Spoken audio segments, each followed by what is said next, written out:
Hello, Northside family. As I said in the one call yesterday, we will be having a in-person service May 24th, which is next Sunday. To have an in-person service, the governor of Indiana has left some guidelines as a recommendation to follow to do that. And I'm going to go through those real quick for you. You can also look these up on Backtrack Indiana. I don't have the website, but I'm sure if you Google Backtrack Indiana, these following practices are on page 2. We do ask that all individuals who are 65 and above or who have an underlying at-risk health condition to stay home and watch the services online. This service will be provided as a live stream, so you're able to do that as long as you have computer access. But as they've recommended, people that are at risk above age 65 and then have health conditions that are at risk should stay home. Again, these are recommendations. It also recommends that we stay 6 feet from individuals or family units. You've all heard the 6-foot distance. The congregation needs to follow those as well. The seating will be marked, and the rows may be alternating to help that, so that we can spend the distance away from each other. It also says to clean between services. We will be cleaning before, and we will be cleaning afterwards. Hand sanitizers need to be in place. So we will be providing hand sanitizer in different locations of the church for you to use. It also recommends that you hand sanitize yourself before you come in the door. Recommends that you put on a face covering. Face coverings can be ones that you bring from home in a way of a mask or whatever you're using to cover your face. If you do not have one, the church will also be providing masks that will be there in case you need them. So they recommend that you put on a face covering.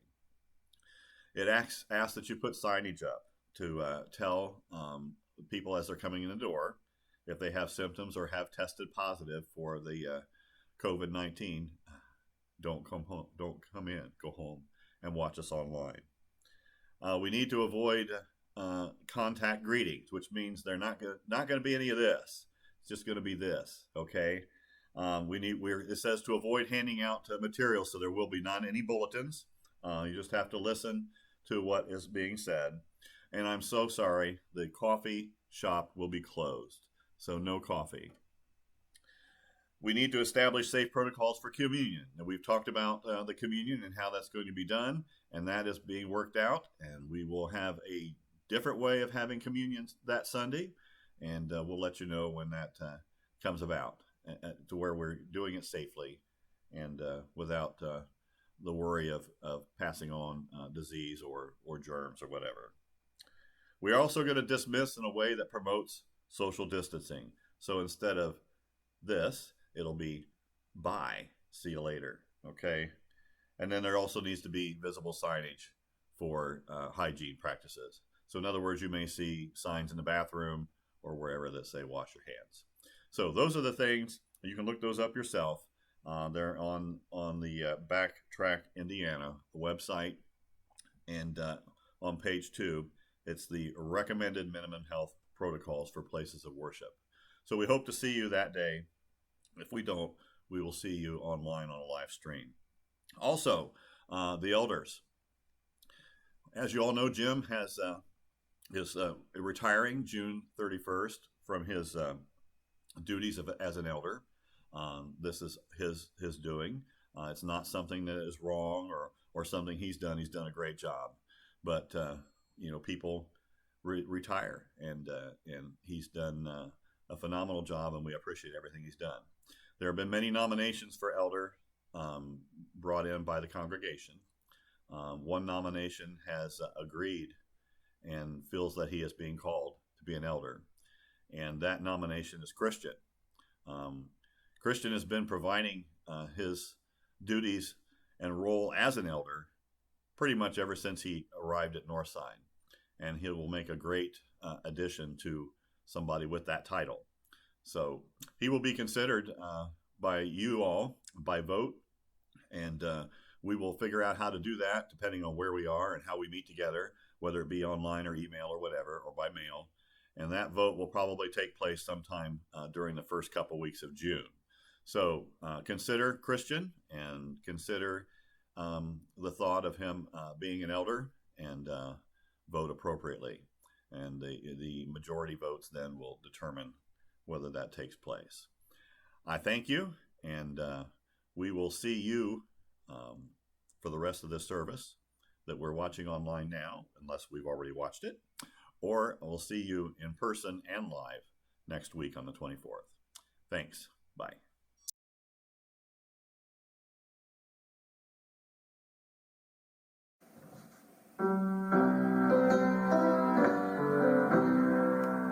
How deep the Father's love for us, how vast beyond all measure, that He should give His only Son to make a wretch His treasure. How great the pain of searing loss, the Father turns His face away, as wounds which mar the chosen one bring many sons to glory. Behold the man upon the cross, my sin upon His shoulders. Ashamed I hear my mocking voice call out among the scoffers. It was my sin that held Him there, until it was accomplished. His dying breath has brought me life. I know that it is finished. I will not boast in anything, no gifts, no power, nor wisdom, but I will boast in Jesus Christ, His death and resurrection. Why should I gain from His reward? I cannot give an answer, but this I know with all my heart: His wounds have paid my ransom. His wounds have paid my ransom.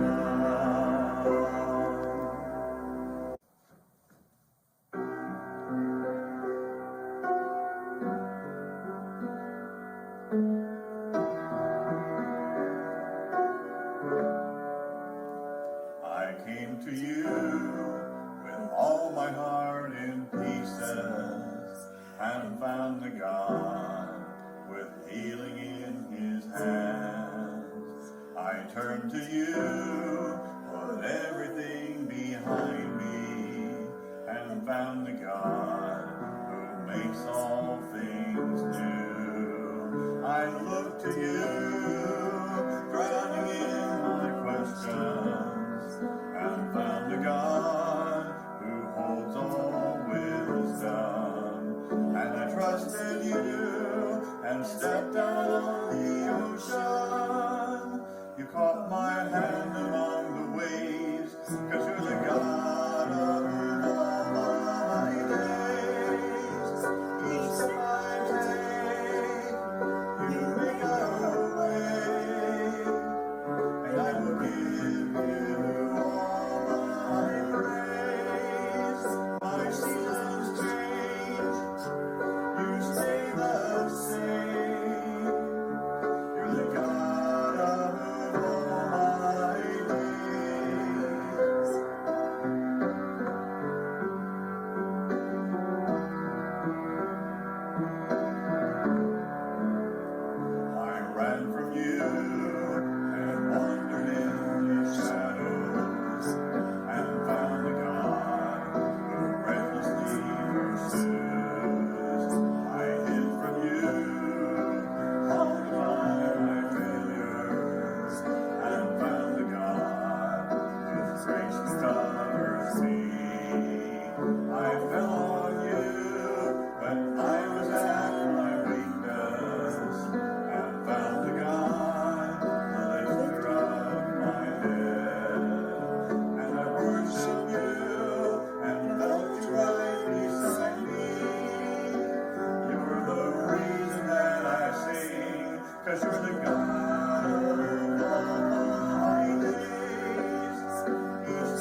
with my bondage. God, you are my freedom. All my days.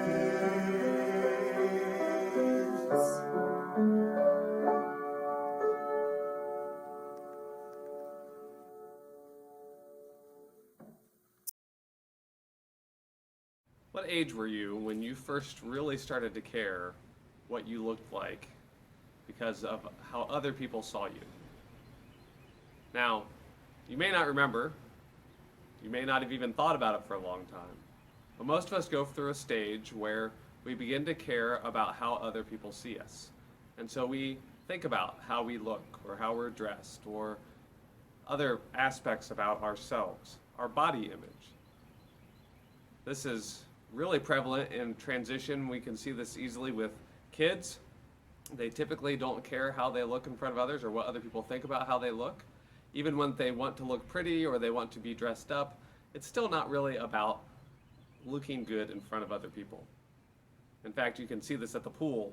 Kids like to go swimming and like to play in the water. It doesn't matter what the temperature is. Sometimes it seems like as soon as it's 65 degrees, they'll be playing in the water, even if the water is cold.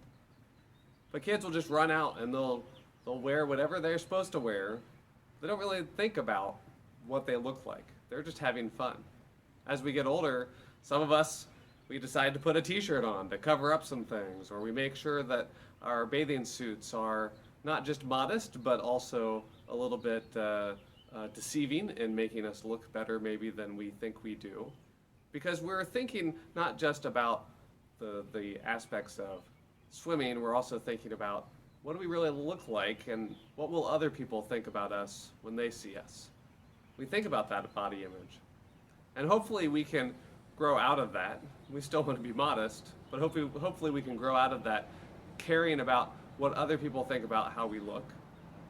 But this is something we all deal with, and it's something that we face in our lives. And even as believers, even as Christians, we think about how do other people see us. Even in the book of Acts, for the early church, it records what the people that they were living among thought about them. And we see this early on in the book of Acts. We have a couple summaries of the church just starting and being the body of Christ. Of course, this imagery that as the body, that Jesus is our head, and he's the one who has the will that we live out. And we live out Jesus' will by doing what he has commanded us to do. And we do it in the way in which he wants us to do it. We do it by having the character of Christ. And like muscles as a part of this body, each of us are being developed to do Jesus' will and to act and to follow through on what he wants for us in the way he wants us to do it. And so the early church was doing this. They were living this out. And they saw each other as being important. And so there's this summary in Acts chapter 4 of 3 and 4, 2, 3, and 4, excuse me. There's the summaries in Acts chapter 2 through 4 about how the early church they were one in heart and they were united. And so they cared about one another. And these summaries are really fascinating. The stories in between are great because they help us see the details of what this looked like. But the summaries are fascinating because they tell us what was the surrounding, as a broader picture, what did the whole church, how did they act and how did they see themselves? And how did they see each other? But also, how did the rest of the world see them? And in Acts chapter 5, verse 12, just after Ananias and Sapphira, who were believers, but they had tried to deceive the church and tried to deceive God by lying about about the property they sold and the money that they were donating, and they were killed. And so the Acts says that great fear seized the whole church and all who heard about these events. And then in verse 12, we have another summary passage. The apostles performed many miraculous signs and wonders among the people. And all the believers used to meet together in Solomon's colonnade. This was an area just outside the temple. No one else dared join them, even though they were highly regarded by the people. Let me pause there for a moment and read that again. No one else dared join them. Remember that great fear that seized everybody, even though they were highly regarded by the people. Nevertheless, more and more men and women believed in the Lord and were added to their number. As a result, people brought the sick into the streets and laid them on beds and mats so that at least Peter's shadow might fall on some of them as he passed by. Crowds gathered also from the towns around Jerusalem, bringing their sick and those tormented by evil spirits, and all of them were healed. So we have this kind of picture of two opposite things going on. This is seems like this is a dichotomy, because the people were afraid to join them. They regarded them, but they didn't really want to join them. But at the same time, they were still coming to them. You see, the people respected the believers because the apostles and others were doing miracles. They were healing people. And so they wanted to be a part of that, but they didn't worship with them and gather with them because they were also a little bit afraid and in awe. And this is an important and interesting kind of glimpse into how the culture around the first church saw the Christians. And I like that verse 13, that says that the believers were highly regarded by the people. Now, the Christians weren't doing this so that they could be regarded by the people. They weren't going out and doing these things to be seen. They weren't doing these things so that others would approve of them. They weren't trying to keep up with the Joneses. They weren't doing these things because they wanted people to applaud them as they went by. They did these things because the believers did the things they did because they were fulfilling Jesus' mission that he had given to them. They were being the body of Christ in their world. And so as they were doing that, they were preaching, they were teaching, they were healing people. The new believers were growing in faith, and they were praying together. In fact, they had together recently been gone through some difficult times. Some of the Peter and some of the other apostles and leaders had gone through some difficult times, and so the people were praying for them and praying for all of them, that God would give them the strength to continue to preach and to continue to do that in the face of opposition. And so this is really important, because the next thing after this summary in chapter 5, the middle of chapter 5, is another story of the apostles being persecuted. And they're brought before the religious court, and they're questioned, and then they're flogged. And so at the end of chapter 5, verse 41, it says, "The apostles left the Sanhedrin, rejoicing because they had been counted worthy of suffering disgrace for the name being Jesus Christ. Day after day in the temple courts and from house to house, they never stopped teaching and proclaiming the good news that Jesus is the Christ." We have another summary here.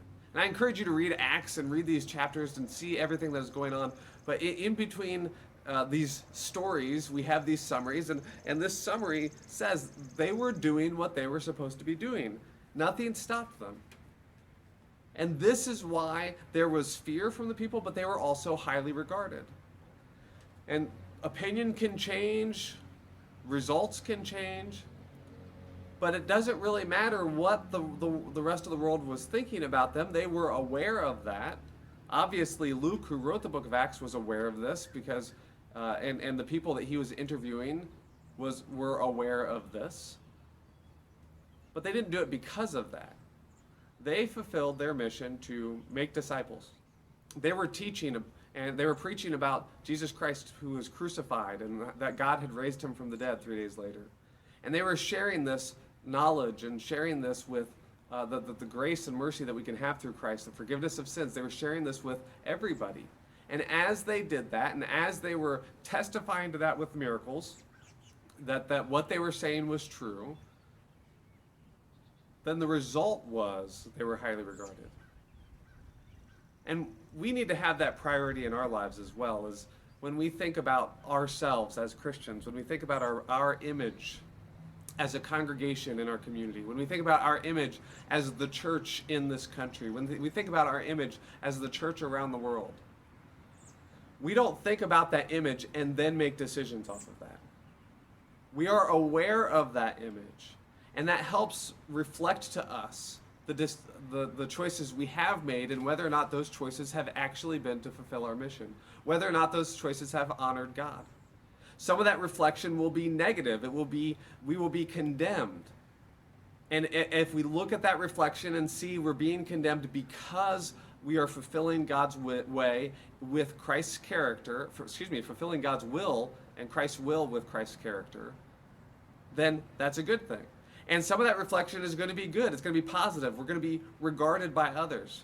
And when we see that from others, we see that reflection, it allows us to look at ourselves and we say, well, we're being regarded because of how we're treating other people, because we're showing love to one another and we're showing love to those who have need. That's a good thing. And so it's a good way for us to analyze and think through and examine ourselves and examine our thoughts and examine our hearts and examine our own motives, which is important for us to do as we follow Christ's will, as we are the body of Christ, because we all struggle with this concept of body image. And what do other people think about us? I want to challenge you in this transition time. We're nearing the end of some of the more restricted times for the COVID-19 restrictions that many of our states have placed us in, and some of the restrictions that businesses have been put under, and churches and all of us together.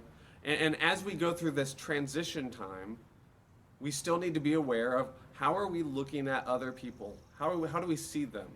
How do we see other believers? How do we see those who aren't believers?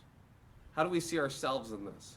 And as we look at all of these things, the choices we need to be making are, as we transition, am I and are we together fulfilling Christ's will with Christ's character?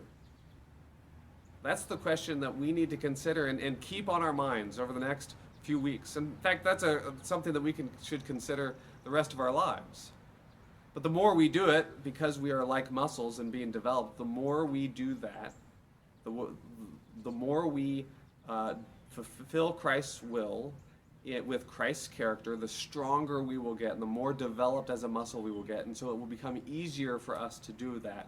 And so we don't have to analyze and think as much, and we're able to act and respond well. But it's important that we take time to think through these things, especially new times and challenging times. Before these restrictions hit, and then when these restrictions hit, we had to change and we had to adapt. And now that things are being lifted, we need to change and we need to adapt. And 2 months from now, guess what? We're going to need to change and we're going to need to adapt. And so this is the kind of time for us to think about and to analyze and reflect on how we are being the body of Christ. God bless.